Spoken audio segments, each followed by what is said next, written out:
की भी हो रही थी चर्चा, तो उस समय यही था कि आप बातचीत से मसले को सुलझाएं, लेकिन अंततः परिस्थितियां युद्ध में तब्दील हो ही गई। लेकिन ईरान की संप्रभुता पर अगर हमला सऊदी अरब इसे मान रहा है तो ये बड़ी बात है। हाशमी साहब, आपका इस पर रिएक्शन मैं जरूर चाहूंगी। देखें,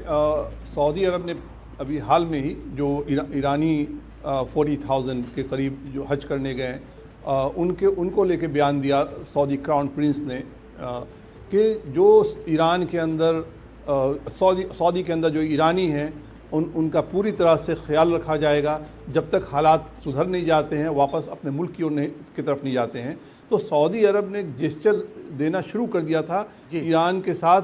अपने बेहतर रिश्ते जो बहाल हुए हैं उसको वो बरकरार रखना चाहता है और गल्फ़ कंट्री को, सऊदी अरब को, ज़मीन को वो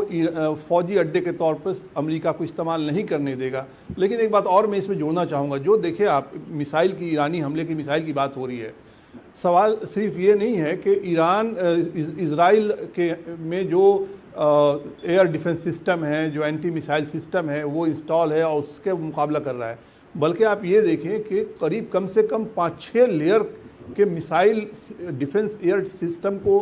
भेदते हुए ईरान हमला कर रहा है। क्योंकि वो अगर हमला करता है, मिसाइल छोड़ता है, तो वो मिसाइल इराक़ होते हुए जॉर्डन की तरफ आता है, सीरिया की तरफ आता है, और जॉर्डन कई बार जॉर्डन ने उसके ईरानी ड्रोन को मार गिराया है, ईरानी मिसाइल को मार गिराया है। तो वहाँ से उसको इंटरसेप्ट शुरू करना होता है, जॉर्डन से लेकर के सीरिया, जो गोलान हाइट पे इजरायली आर्मी है सीरिया के अंदर एंटर कर गई है, वो वहाँ रोकते हैं। फिर वो सीरिया से क्रॉस करके जब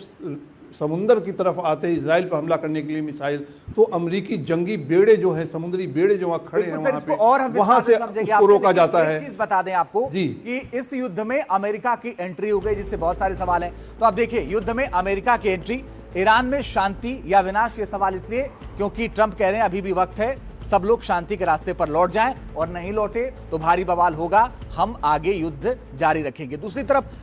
बेंजामिन नेतन्याहू ने बहुत खुश हैं वो, और उन्होंने ट्रंप को धन्यवाद दिया है। इनफैक्ट अंजीत, एक बात मैं ऐड करूंगी यहाँ पर, जब बेंजामिन नेतन्याहू आज बात करने के लिए आए, जो कॉन्फिडेंस उनके चेहरे पर था और जिस खुशी के साथ वो सामने आए, क्योंकि उनको ये लगा कि अमेरिका के डायरेक्टली यहाँ पर शामिल होने से एक तरह से उनके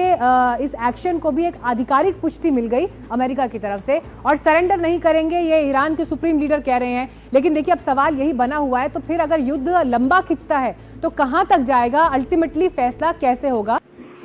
नमस्कार दोस्तों, मैं हूं प्रकाश कावा। आज मैं आपके लिए एक ऐसा